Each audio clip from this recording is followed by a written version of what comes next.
मित्रों, आप सबने महाभारत कथा को टेलीविजन के माध्यम से देखा व पुस्तकों में पढ़ा होगा। महाभारत में 18 पर्वों का जिक्र किया गया है। उन्हीं पर्वों में से एक है महाप्रश्नवाणी का पर्व, जिसमें पांडवों के महान यात्रा का अर्थात मोक्ष यात्रा या स्वर्ग यात्रा का वर्णन है। इस पर्व में पांडवों के संपूर्ण भारतवर्ष के यात्रा के बाद हिमालय की गोद में जाना व स्वर्ग यात्रा व द्रौपदी आदि के मृत्यु का जिक्र किया गया है।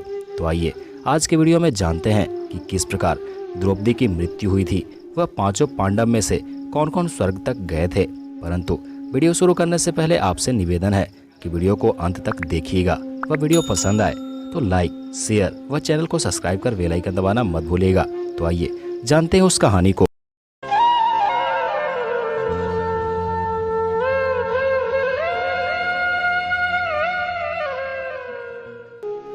ये बात है उस समय की जब यदुवंशियों का साम्राज्य खत्म हो चुका था।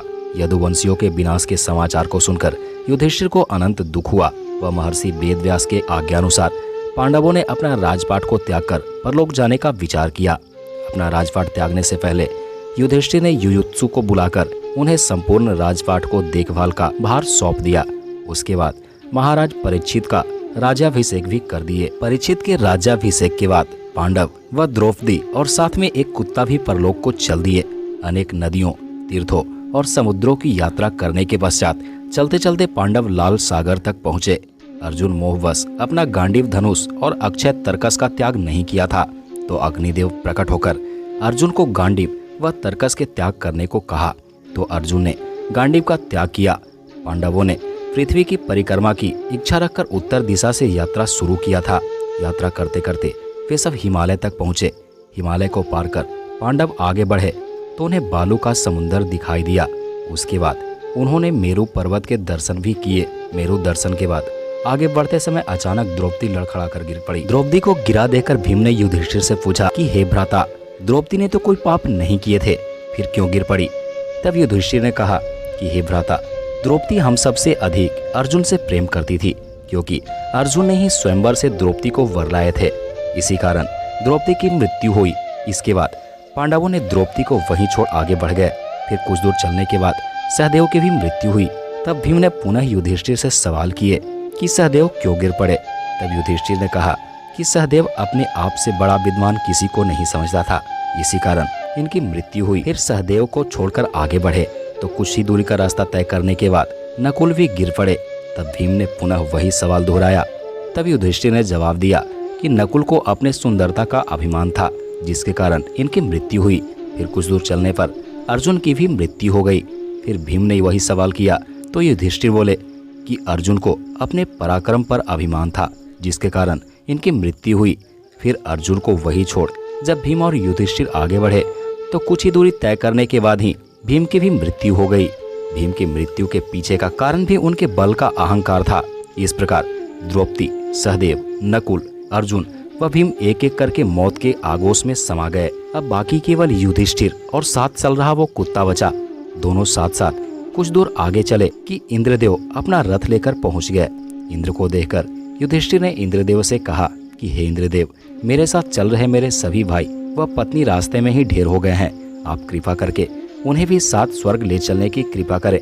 तब इंद्रदेव ने युधिष्ठिर को बताया कि वे सभी पहले से ही वहां पहुंच गए हैं, लेकिन आप सशरीर ही स्वर्ग में चलेंगे। तब युधिष्ठिर ने इंद्रदेव से कहा कि हे इंद्रदेव, सभी ने एक एक करके मेरा साथ छोड़ दिया, परंतु यह कुत्ता सदैव मेरे साथ चलता रहा, इसे भी मेरे साथ चलने की इजाजत दें। तब इंद्रदेव ने इसे असंभव बताया, परंतु युधिष्ठिर अपने जिद पर अड़े रहे। तब यमराज अपने वास्तविक रूप में वहां प्रकट हुए और कहा कि हे युधिष्ठिर, मैं तुम्हारे धर्म पट से प्रसन्न हूँ। और युधिष्ठिर को स्वर्ग अपने साथ ले गए। स्वर्ग पहुंचने के बाद युधिष्ठिर ने पाया कि वहां पहले से ही दुर्योधन एक दिव्य सिंहासन पर विराजमान है। अब युधिष्ठिर ने वहां मौजूद देवताओं से कहा कि हे देव, द्रौपदी और मेरे भाई जिस लोक में गए हैं मुझे उसी लोक में ले चलो। तब वहां मौजूद देवों ने कहा कि अगर आपकी यही इच्छा है तो आप देवदूतों के साथ जाइए। जब युधिष्ठिर देवदूतों के साथ चलना शुरू किया तब रास्ते में उन्हें अनेकों मुर्दे दिखे, जिस पर गिद्ध, कौवे मंडरा रहे थे व तीव्र बदबू आ रही थी। उस दुर्गंध से तंग आकर युधिष्ठिर ने देवताओं से कहा कि और कितनी दूरी तय करना है और मेरे भाई व द्रौपदी कहाँ हैं? तब देवदूतों ने कहा कि जब आप इस मार्ग पर चलते चलते थक जाएंगे तब मैं आपको वापस लौटा लाऊंगा। जब थककर युधिष्ठिर वापस लौट रहे थे तब रास्ते में देवदूतों ने उनके भाइयों से परिचय करवाया जो उसी नरक में पड़े थे और कहा कि यही भीम, नकुल, सहदेव, कर्ण, अर्जुन व द्रौपदी हैं। तब युधिष्ठिर ने उन देवदूतों से कहा कि अगर मेरे भाई इस अवस्था में हैं तो मैं भी यहीं रहूंगा व मेरे रहने से मेरे भाइयों को सुख पहुंचेगा। तब देवदूत इंद्र को वह बात बताई। तब सभी देवतागण वहां उपस्थित हुए व उस स्थान को सुगंधित व स्वर्गमयी बनाए। उसके बाद इंद्र ने युधिष्ठिर से कहा कि अश्वत्थामा के मरने की झूठी खबर की आपने पुष्टि की थी, इसलिए कुछ वक्त तक आपको भी नरक का भोग करना पड़ेगा। और कुछ दिनों के नरक भोगने के पश्चात वे सभी स्वर्ग को गए थे। तो मित्रों, आज के वीडियो में हमने पांडवों की स्वर्ग यात्रा व द्रौपदी की मृत्यु के बारे में जाना है। वीडियो कैसी लगी आप हमें कमेंट करके जरूर बताइएगा। मिलते हैं इसी तरह की और भी वीडियो के साथ। तब तक आप अपने दोस्तों में इस वीडियो को शेयर करते रहें। नमस्कार।